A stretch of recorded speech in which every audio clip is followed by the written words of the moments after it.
সকল প্রশংসার মালিক কে? আওয়াজ করে উত্তর দিতে হবে। সকল প্রশংসার মালিক কে? সকল ক্ষমতার উৎস কে? কেউ যেটা পারে না পারে কে? কেউ যেটা দেখে না দেখে কে? কেউ যেটা দেয় না দেয় কে? সে আল্লাহর জন্য আমরা আওয়াজ করে পড়ব আলহামদুলিল্লাহ। সবাই পড়ি রব্বানা লাকাল হামদ হামদান কাসীরান তাইয়িবান মুবারাকান ফীহি ইয়া রাব্বি লাকাল হামদু কামা ইয়ানবাগি লিজালালি ওয়াজহিকা ওয়া আযীমি সুলতানিকা লাকাল হামদু বিল ঈমান লাকাল হামদু বিল ইসলাম লাকাল হামদু বিল কুরআন। আমরা প্রশংসা করলাম কার? সব সময় প্রশংসা করতে হবে কার? খাওয়ার সময়, ঘুমানোর সময়, ইবাদতের সময়। 13তম ঐতিহাসিক তাফসিরুল কোরআনের প্রোগ্রাম, তার মানে প্রায় 13টি বছর ধরে এই ময়দানে কথা হয়। আমরা খুশি না বেজার?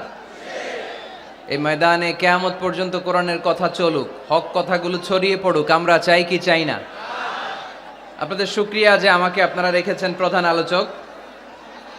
আমার আগে কথা বলেছে হযরত মাওলানা মুফতি আলী আকবর সাহেব, মুহাদ্দিস, বড় আইলাচাড়া মাদ্রাসা, কুষ্টিয়া। আজকের এই প্রোগ্রামের প্রধান অতিথি আমার সম্মানিত বড় ভাই মোহাম্মদ শাহিদুজ্জামান টরিক, পরিচালক, 5 কমলাপুর দারুল উলুম হাফিজিয়া কওমিয়া মাদ্রাসা। আসার পথেই দেখছিলাম উনি বিশিষ্ট শিল্পপতি, ব্যবসায়ী এবং সমাজসেবক, সিঙ্গাপুর বাংলাদেশ চেম্বার অফ কমার্সের ফরমার প্রেসিডেন্ট। আমি সিঙ্গাপুরে গেলে ওনার ওখানে থাকি এবং কোরবানির ঈদের আগে সিঙ্গাপুর বাংলাদেশ কমিউনিটির আয়োজনে কিছু প্রোগ্রামও করে এসেছে আলহামদুলিল্লাহ। আজকের প্রোগ্রামের সভাপতিত্ব করছেন হযরত মাওলানা আব্দুল হামিদ সাহেব, মুহতামিম, 5 কমলাপুর দারুল উলুম হাফিজিয়া কওমিয়া মাদ্রাসা। হুজুর আসছে? আলহামদুলিল্লাহ, মাশাআল্লাহ মাশাআল্লাহ। আজকের এই প্রোগ্রামে উপস্থিত আছেন আপনাদের এই চুয়াডাঙ্গা, প্রাণের জেলা চুয়াডাঙ্গার সম্মানিত এসপি মহোদয়, police super mister Zahidul Hasan, কিছুক্ষণ আগে আপনাদের সামনে কথা রেখেছেন। উপস্থিত আছেন mister Riazul Islam Joardar, ex mayor Chuadanga. উপস্থিত আছেন কারেন্ট মেয়র, কি নাম, জিপু চৌধুরী। যারাই আজকের প্রোগ্রামকে সাফল্যমণ্ডিত করার জন্য এ বিশাল কোরআনের গ্যাদারিংয়ে উপস্থিত হয়েছেন, আমি তাদের সবাইকে অন্তরের অন্তঃস্থল থেকে শুকরিয়া জানাই। বিশেষ করে চুয়াডাঙ্গা জেলা সদরের যে পুলিশের ওসি আছে এবং আলমডাঙ্গা থানার ওসি, তাদের টিম, এবং বিশেষ করে আন্তরিকভাবে আপনাদের চুয়াডাঙ্গা জেলার এসপি মহোদয় জাহিদুল ইসলাম ভাই উপস্থিত আছেন। আমি চুয়াডাঙ্গা জেলা শহর থেকে প্রায় 10 কিলোমিটার পথ পাড়ি দিয়ে এসেছি। পুরো রাস্তায় মানুষ ব্লক ছিল। এখানে যত মানুষ তার চেয়ে 3-4 গুণ মানুষ রাস্তায় দাঁড়িয়ে আছে। এখানেও 3-4 লক্ষ লোক হয়ে যাবে। তো এই ভালোবাসাটা শুধু কোরআনের জন্য, ঠিক কিনা? মিডিয়ার ভাইরা যারা এসেছেন আপনাদের শুকরিয়া জানাই। তারপরে রাজনৈতিক ব্যক্তিবর্গ যারা এসেছেন শুকরিয়া জানাই। অন্য ধর্মের ভাইরা যদি থাকেন তাদেরকেও শুকরিয়া জানাই। মা বোনদের জন্য কয়েকটি প্যান্ডেল করা হয়েছে, আমি মা বোনদেরকে শুকরিয়া জানাই। যারাই আজকের এই প্রোগ্রামে আমরা আসতে পারলাম, বসতে পারলাম, আল্লাহ এই প্রোগ্রামটা যেন কিয়ামতের ময়দানে আমাদের নাজাতের ওসিলা হয়ে যায়, আমরা পড়ি আমিন। আমরা আল্লাহর কাছে আসলে নাজাত চাই, তাই না? মুক্তি চাই, আমরা নাজাত চাই। আওয়াজ করে বলেন, কি চাই? আল্লাহ যদি কিয়ামতের দিন বলে এত লক্ষ মানুষের ভিড়ে সেদিন শুধু কোরআনের জন্য, ইসলামের জন্য, আমার ভালোবাসায়, নবীর ভালোবাসায় চুয়াডাঙ্গার আলমডাঙ্গা থানায় তুমি কষ্ট করে ওই মাহফিলে উপস্থিত হয়ে কোরআনের মাহফিলকে সার্থক করেছো, যাও, এর ওসিলায় তোমারে আমি মাফ করে দিলাম, এই ঘোষণা যদি আল্লাহ সেদিন দেয়, ভাল লাগবে আপনাদের? সবার ভাল লাগবে? আসলে আমাদের অনেক ভালো লাগবে, কারণ আমরা নাজাত চাই। কি চাই?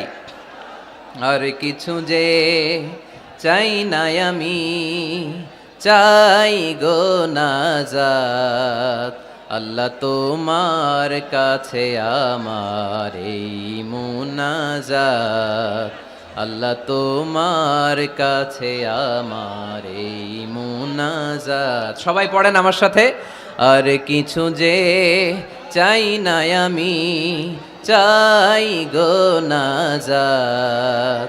আল্লাহ তোমার কাছে আমার এই মুনাজাত, আল্লাহ তোমার কাছে আমার এই মুনাজাত। পড়েন আমিন।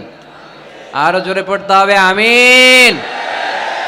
আজকের এই ইসলামের জন্য এই গণজোয়ারকে আল্লাহ ইসলামের বিজয়ের জন্য কবুল করুক, পড়ি আমিন। এই যে লক্ষ লক্ষ মানুষ আজকে চুয়াডাঙ্গার আলমডাঙ্গা থানায় উপস্থিত হয়েছে, আজকে মাহফিলের পরে টরিক ভাই বিরিয়ানির প্যাকেট দিবেন নাকি? নগদ টাকা দেয়া হবে? একজনকে খুশি করতে আমরা এখানে এসেছি, চিল্লায় বলতে হবে তিনি কে? আল্লাহ। এই লক্ষ লক্ষ মানুষের আগমন, এটা ইসলামের জন্য ভিক্টরি সাইন বহন করে, বিজয়ের সাইন। ইসলামের বিজয়কে কেউ থামায় রাখতে পারবে না, চিল্লায় বলেন ঠিক কিনা? তুমি ইসলামকে চোখ রাঙানি দাও, তুমি কোরআনকে চোখ রাঙানি দাও, তোমার এই খবরদারি কে মুহূর্তের মধ্যে বন্ধ করে দিতে পারে? কে? যারাই ইসলামের বিজয়ের পথে আসবে তাদের জীবনকে উজালা করবে কে? আর যারা ইসলামের বিরুদ্ধে ষড়যন্ত্র করে তাদের সাথে আমাদের কোনো সম্পর্ক। আমরা ইসলামের জন্য আমাদের জীবন দিতে প্রস্তুত, চিল্লায় বলেন ঠিক কিনা? আমাদের জান মান কুরবান করতে প্রস্তুত, চিল্লায় বলেন ঠিক কিনা? সকল ষড়যন্ত্রের বাধাকে ছিন্ন করে কালিমার পতাকা উঠানোর জন্য আমরা প্রস্তুত, চিল্লায় বলো ঠিক কিনা? সম্মানিত সুধী, অনেক বড় গ্যাদারিং, তাই লম্বা চূড়া কথা বলা যাবে না। কারণ আল্লাহ রাসূল সাল্লাল্লাহু আলাইহি ওয়াসাল্লাম বলেছেন, খুতাবুকুম তাওয়িলা ওয়া সালাওয়াতুকুম কাসীরা। কিয়ামতের আগে তোমাদের বক্তব্য হয়ে যাবে, ইসলামী বক্তব্য হবে লম্বা, সালাত হয়ে যাবে খাটো। Your Islamic lectures will be longer before the day of judgment, and your salah 5 times a day will be very shorter. কিয়ামতের আগে সালাত হয়ে যাবে খাটো, বক্তব্য হয়ে যাবে লম্বা। তার নমুনা সমাজে আছে না নাই? ঘন্টার পর ঘন্টা মানুষ বক্তব্য শুনতে চায়, কিন্তু নামাজ পড়তে চায় না, আছে না নাই? চুয়াডাঙ্গার আলমডাঙ্গায় মনে হয় এগুলো নাই। না না নাই। এই যে এত টুপিওয়ালা দাড়িওয়ালা, এটা প্রমাণ করে এখানকার সবাই নামাজি। আছে আছে, এগুলো থেকে আমাদের বেরিয়ে আসতে হবে। যেহেতু অনেক বড় গ্যাদারিং, লম্বা চূড়া কথা বলবো না। আর যেহেতু বিশৃঙ্খলা আপনারা থামাচ্ছেন না, কথা বলার তো সুযোগই নাই। তো অল্প কয়েকটা কথা বলে আজকের এই বড় মাহফিল আমরা শেষ করে দেব ইনশাআল্লাহ। পড়েন, আওয়াজ করে পড়তে হবে ইনশাআল্লাহ। যেহেতু মহিলা প্যান্ডেলে অনেক মা বোনেরা এসেছে, মা বোনদের জন্য দুই একটা কথা বলেই আমি মূল তাফসিরের দিকে যাচ্ছি। আল্লাহ রাসূল সাল্লাল্লাহু আলাইহি ওয়াসাল্লাম বলেছেন, দুনিয়া কুল্লুহা মাতা ওয়া খায়রু মাতাঈদ দুনিয়া আল মারআতু সালিহা। এই দুনিয়াতে যা দেখা যায় সব সম্পদ, বাড়ি গাড়ি ব্যাংক ব্যালেন্স ফ্যাক্টরি, এগুলো সম্পদ। দু চোখে যা দেখো সব সম্পদ। আর এই সব সম্পদের মধ্যে শ্রেষ্ঠ সম্পদ হচ্ছে নেককার নারী। সুবহানাল্লাহ পড়তে পারলেন না? এ দুনিয়ার যত সম্পদ আছে সব সম্পদের মধ্যে শ্রেষ্ঠতম সম্পদ হচ্ছে নেককার নারী, যেটা টাকা দিয়ে কেনা যায় না। তাই আমি বলি, নারীদের পেট হচ্ছে এটা খনির মতো, খনি। আপনারা কি তেলের খনির নাম শুনেছেন? তেলের খনি, গ্যাসের খনি, কয়লার খনি, সোনার খনি, হীরার খনি। তো এই খনিগুলোর মতো আমাদের মা বোনদের পেটগুলো খনি। এই মা বোনদেরকে যদি আমরা কোরআন শিখাই, হাদিস শিখাই, ইসলামী সাহিত্য পড়তে দেই, ইসলামী তাহাদিব তামাদ্দুন শিষ্টাচার ভদ্রতা যদি তাদেরকে শিখাই, কোরআন সুন্নাহর আলোকে যদি তাদেরকে আমরা যত্ন নেই, তাহলে এই নারীদের পেট থেকে বড় বড় আল্লাহর ওলি বের হবে, আলোকিত মানুষ বেরোবে, হাফেজে কোরআন বেরোবে, মুফাসসিরে কোরআন বেরোবে। আর এই একই নারীকে যদি আমরা কোরআন শিক্ষা না দেই, ইসলাম শিক্ষা না দেই, এই নারীদের পেট থেকে বড় বড় চাঁদাবাজ আর টেন্ডারবাজ বেরোবে, চিল্লায় বলি ঠিক কিনা? এদের পেট থেকে বেরোবে বড় বড় দুর্নীতিবাজ, যারা দেশের টাকা, হাজার কোটি টাকা পাচার করে দেয় বিদেশে, এরকম আছে না নাই? এজন্য এই নারীদের পেটটা খনি, যত্ন নিতে হবে এদেরকে কোরআন দিয়ে, সুন্নাহ দিয়ে। আল্লাহ রাসূল সাল্লাল্লাহু আলাইহি ওয়াসাল্লাম বলেছেন, রিফকাম বিল কাওয়ারির, নারীদেরকে কাচের গ্লাসের সাথে তুলনা করা হয়েছে। আপনাদের বাসায় কাচের গ্লাস আছে না? কথা বলতে হবে, উত্তর দিতে হবে আওয়াজ করে বাঘের মতো। আপনাদের বাসায় কাচের গ্লাস আছে? এই কাচের গ্লাস আস্তে ধরতে হয়, আস্তে রাখতে হয়। পরিষ্কার করতে চাইলে, পরিচ্ছন্ন করতে চাইলে খুব স্মুথলি রাখতে হয়, স্মুথলি ধরতে হয়। জোরাজুরি করলে গ্লাস ভেঙে যায়। এইখানে কি ভাই, তোমাদের কি সমস্যা? মাহফিলটা সুন্দরভাবে হোক তোমরা কি চাও? শাহিদুজ্জামান টরিক ভাই কয়েক জায়গায় ব্যবস্থাপনা করেছে, সব জায়গা পাল্টিয়ে এখানে 3 লক্ষ লোক বসতে পারে এরকম জায়গা করা হয়েছে। তারপরে লোক হয়ে গেছে 4-5 লক্ষের মতো। এটা তো out of capacity. The situation is totally out of control. এই বিজয় দিবসে একটা দৃষ্টান্ত আমরা সারা বাংলাদেশের 64 জেলার জন্য কি চুয়াডাঙ্গা থেকে রাখতে পারবো না? পারবো।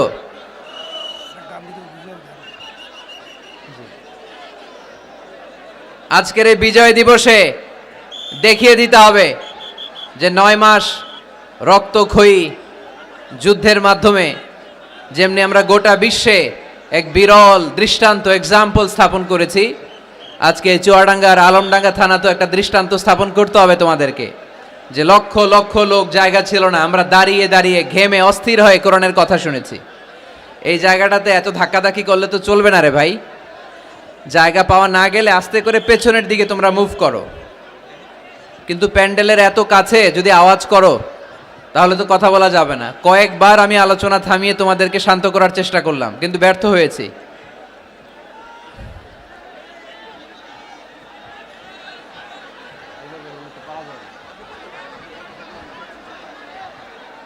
বেশি লোক হয়েছে, প্রচুর লোক হয়ে গেছে তো, দাঁড়াতে পারছি 3-4 লক্ষ হয়ে গেছে।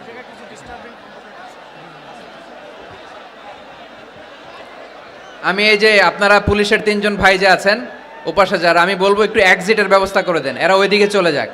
এখানে দাঁড়িয়ে থেকে লাভ নাই। আমাকে তো দেখেছো তোমরা, আমি তোমাদেরকে ভালোবাসি কোরআনের জন্য। হয় দাঁড়িয়ে থাকো চুপ করে, তা না হলে আস্তে করে পিছনের দিকে যাওয়ার চেষ্টা করো।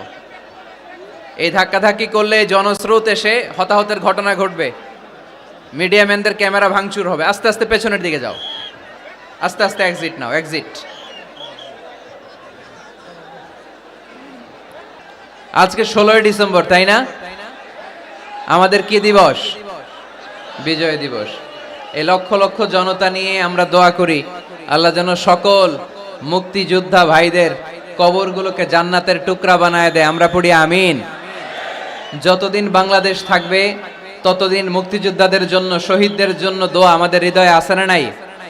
এক সাগরে রক্তের বিনিময়ে বাংলার স্বাধীনতা আনলে যারা, আমরা তোমাদের ভুলবো না, আমরা তোমাদের ভুলবো না।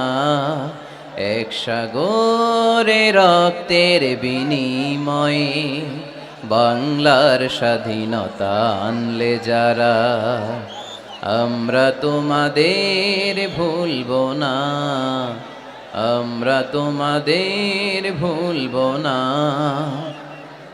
দুঃসহ বেদনার কণ্টক পথবে শোষণের নাগ পাশ ছিঁড়লে যারা, আমরা তোমাদের ভুলবো না, আমরা তোমাদের ভুলবো না।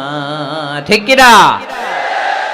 সকল মুক্তিযোদ্ধাদের কবরগুলোকে আল্লাহ তুমি জান্নাতের বাগান বানিয়ে দাও, পড়ি আমিন। তোমার বিশেষ নূর দিয়ে মুনাওয়ার করে দাও, আওয়াজ করে পড়ি আমিন।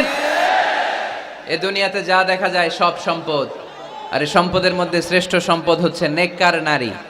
তাই বোনদেরকে যেন আমরা কোরআন সুন্নাহর পথে আসার সুযোগ করে দেই, তাদেরকে যেন ইসলামী লেকচার পড়ার সুযোগ করে দেই, ইসলামী বই পড়ার সুযোগ করে দেই।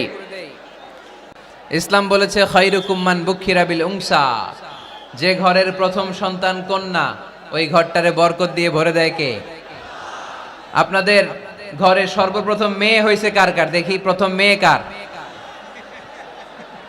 মাশাআল্লাহ, আমারও 2 মেয়ে, আপনারও 2 মেয়ে, মাশাআল্লাহ। হাত নামান চুয়াডাঙ্গার ভাইরা, হাত নামান।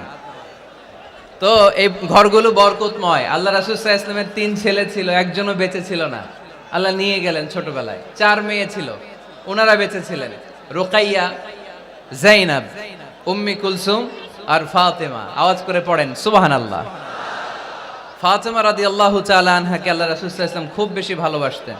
আল্লাহ রাসূল সাল্লাল্লাহু আলাইহি ওয়াসাল্লাম বলতেন, ফাতেমা তু বিদউম মিন্নি, ফাতেমা আমার কলিজার টুকরা। যে ফাতেমারে কষ্ট দেয় সেজন্য আমি নবীকে কষ্ট দেয়, আর যে ফাতেমার মুখে হাসি ফুটায় সেজন্য আমি বিশ্বনবীর মুখে হাসি ফুটাই। সুবহানাল্লাহ। রাসূল সাল্লাল্লাহু আলাইহি ওয়াসাল্লাম কোন সফরে গেলে সব শেষে ফাতেমা রাদিয়াল্লাহু তাআলা আনহার সাথে দেখা করে যেতেন। আবার সফর থেকে যখন আল্লাহ রাসূল সাল্লাল্লাহু আলাইহি ওয়াসাল্লাম ঘরে ফিরতেন, তখন এসেই আল্লাহ রাসূল সাল্লাল্লাহু আলাইহি ওয়াসাল্লাম ফাতেমা রাদিয়াল্লাহু তাআলা আনহার সাথে দেখা করতেন। নারীদেরকে খুব ভালোবাসতেন, বলতেন রিফকাম বিল কাওয়ারির, কাচের গ্লাসের সাথে আল্লাহ রাসূল নারীদেরকে তুলনা দিয়েছেন। কাচের গ্লাস যেমনি আস্তে রাখি, আস্তে ধরি, আস্তে উঠাই, আমাদের মা বোনদের সাথে যেন আমরা খারাপ আচরণ না করি, আমরা যেন মেজাজ না দেখাই, আমরা যেন মুচকি হাসি দিয়ে কথা বলি। এদিকে বিবাহিত আছেন কারা কারা আজকে দেখি? বিবাহিত? এই ছোট বাচ্চারা তোমরা হাত তুলো না আবার। মাশাআল্লাহ, হাত নামান। আপনারা বাসায় রাগারাগি করেন না তো? ভাবিদের সাথে রাগারাগি করবেন না। আপনার ব্যাপারে ভাবিদের কাছ থেকে আল্লাহ তাআলা সার্টিফিকেট নেবেন, খায়রুকুম খায়রুকুম লিআহলি। তোমাদের মধ্যে আল্লাহর কাছে ওই ব্যক্তি সবচেয়ে সেরা যে তার স্ত্রীর কাছে সেরা। এজন্য স্ত্রীর সাথে ভালো আচরণ করবেন, মুচকি হাসি দিয়ে কথা বলবেন। আল্লাহ রাসূল বলেছেন, তাবাসসুমুকা ফি ওয়াজহি আখিকা সাদাকা, your smile to your brother it's a charity. তুমি তোমার ভাইয়ের দিকে তাকিয়ে যে মুচকি হাসি দাও, ওই মুচকি হাসি দিলেও সৎকার সওয়াব দেয় কে? আপনি স্ত্রীর সাথে মুচকি হাসবেন, সওয়াব আছে না নাই? স্ত্রীকে ভালোবাসার কথা শোনাবেন, সওয়াব আছে না নাই? এমনকি আল্লাহর হাবিব বলেছেন, অফি বুদআ আহাদিকুম সাদাকা। তোমরা শীতের রাতে স্বামী স্ত্রী যখন এক কম্বলের নিচে সময় কাটাও, ওই সময়গুলোর জন্য তোমার আমলনামায় সওয়াব দিয়ে ভরে দেয় কে? এজন্য আজকে থেকে মুচকি হাসি দিয়ে কথা বলবেন, আগে সালাম দিবেন। স্ত্রীকে আগে সালাম দিতে রাজি আছেন তো? আল্লাহ রাসূল সাল্লাল্লাহু আলাইহি ওয়াসাল্লাম ওনার স্ত্রীদেরকে আগে সালাম দিতেন। আম্মা জান আয়েশা বললেন, এত বছর বিশ্বনবীর সাথে সংসার করলাম, একদিনও আল্লাহ রাসূল সাল্লাল্লাহু আলাইহি ওয়াসাল্লামকে আমি আগে সালাম দিতে পারি নাই। মাঝে মাঝে লুকিয়ে থাকতাম যে আজকে আগে সালাম দিব।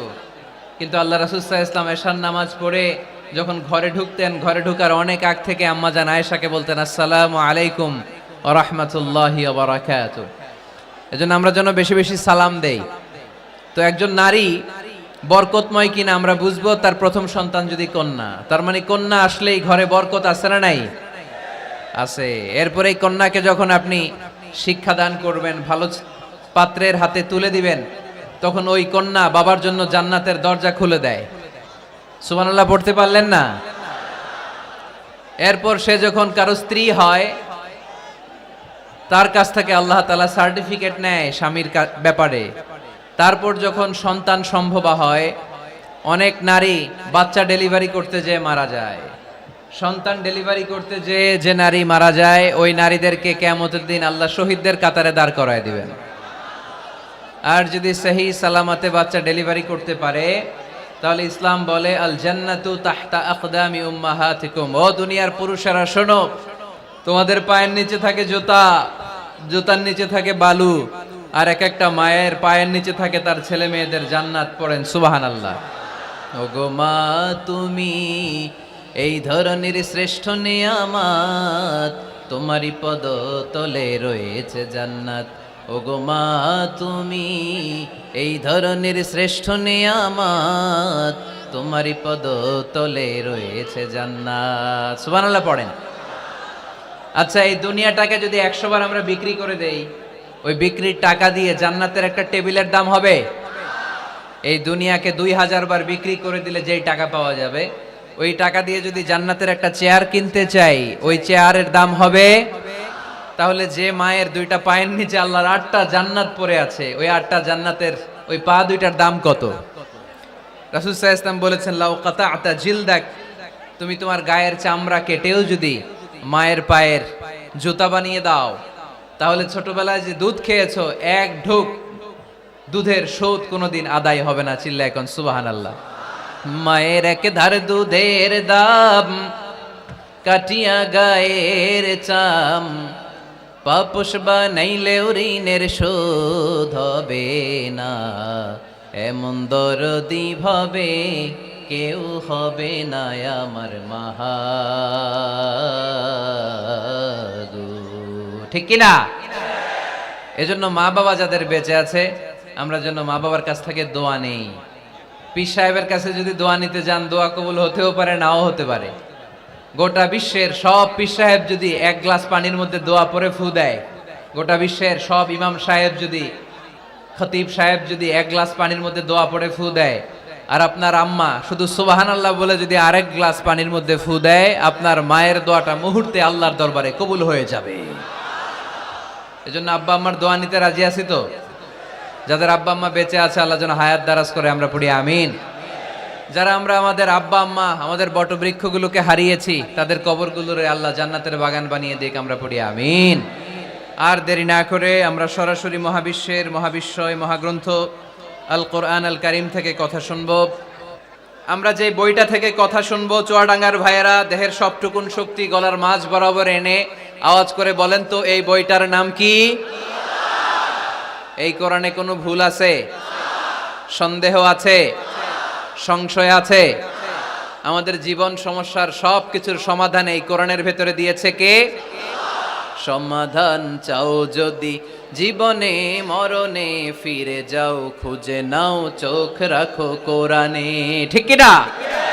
সমাধান চাও যদি জীবনে মরণে, ফিরে যাও খুঁজে নাও, চোখ রাখো কোরআনে। If you want a solution this দুনিয়া এন্ড আখিরা, go back, have a look to the holy কোরআনে। ঠিক কি না? এজন্য আমরা সমস্যার সমাধান চাইলে চোখ রাখতে হবে যেই কিতাবের দিকে, কিতাবটার নাম আল কোরআন। এই কিতাবে কোনো ভুল নাই, এই কিতাবে কোনো সন্দেহ নাই, কোনো সংশয় নাই। এই কিতাবে যে সন্দেহ নাই, এ কথা কোরআনে বলে দিয়েছে কে?